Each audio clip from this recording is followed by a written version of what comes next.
Okay, so what we're going to do is we are going to format this spreadsheet. As you can see, it's very bland, very vanilla, not very demure.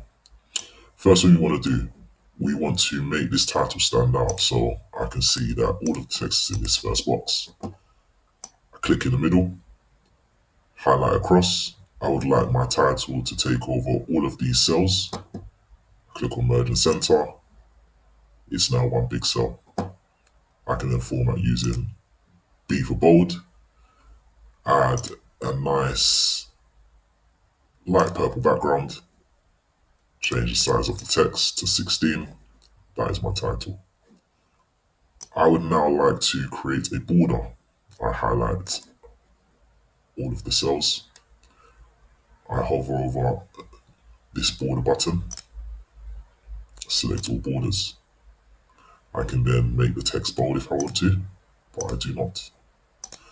To adjust the column width so I can see all of the text in between the letters, click, drag across.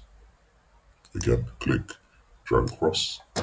Or I can double click, double click, double click. Overall cost. This is a label. I want to make that bold and red. I'd like to make these labels bold and red.